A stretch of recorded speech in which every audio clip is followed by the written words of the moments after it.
हवन में आहुति देते समय स्वाहा क्यों बोला जाता है? हिंदू धर्म में हवन का विशेष महत्व बताया गया है। यूँ कहा जाए कि कई ऐसे अनुष्ठान हैं जिनमें हवन के बिना पूजा अधूरी ही मानी जाती है।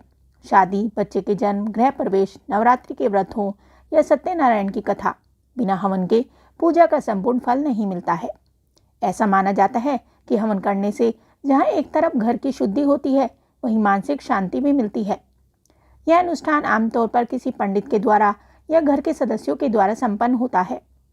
अक्सर हमने देखा है कि हवन के समय लोग अग्नि प्रज्वलित करके उसमें आहुति देते हैं। अगर हम स्वाहा शब्द की बात करें तो इसका मतलब है सही रीति से पहुंचाना या अच्छी तरह से कहा गया। वास्तव में स्वाहा अग्निदेव की पत्नी है, इसलिए हवन में हर मंत्र के बाद उनके नाम का उच्चारण करने से अग्निदेव प्रसन्न होते हैं और इससे आहुति को पूर्ण माना जाता है। स्वाहा कहते हुए मंत्र पाठ करने से और हवन सामग्री अर्पित करने से यह ईश्वर को समर्पित मानी जाती है। ऐसी मान्यता है कि कोई भी यज्ञ तब तक सफल नहीं माना जाता जब तक हवन सामग्री देवता को स्वीकार्य ना हो और यह बिना स्वाहा बोले हुए पूर्ण नहीं मानी जाती। पौराणिक मान्यताओं के अनुसार स्वाहा दक्ष प्रजापति की पुत्री थी। इनका विवाह अग्निदेव के साथ किया गया। ऐसा माना जाता है कि अग्निदेव अपनी पत्नी स्वाहा के माध्यम से ही हवन सामग्री ग्रहण करते हैं तथा उनके माध्यम से पूर्ण आह्वान जिन देवता के लिए पूजन होता है उन्हें प्राप्त होता है।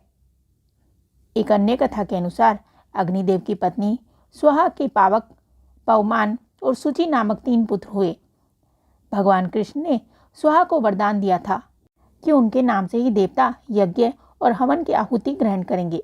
उसी समय से हवन के दौरान स्वाहा बोला जाता है। ऋग्वेद के मुताबिक हवन का संबंध अग्निदेव से है और स्वाहा प्रकृति की ही एक कला थी जिनका विवाह अग्निदेव से हुआ था। ऐसा माना जाता है कि उनका विवाह देवताओं के आग्रह के कारण हुआ था। चूंकि स्वाहा को कृष्ण जी से वरदान प्राप्त था, इसलिए हवन के समय उनका नाम लेना अत्यंत शुभ माना जाता है। हवन के दौरान स्वाहा बोलते हुए अग्नि में हवन सामग्री और समिधा डाली जाती है ताकि वो देवताओं तक पहुंच सके।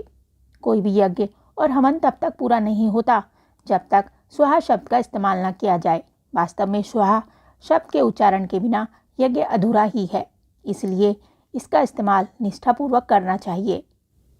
आपको यह जानकारी कैसी लगी हमें कमेंट करके ज़रूर बताएं। साथ ही वीडियो को लाइक करें और चैनल को सब्सक्राइब करें। धन्यवाद।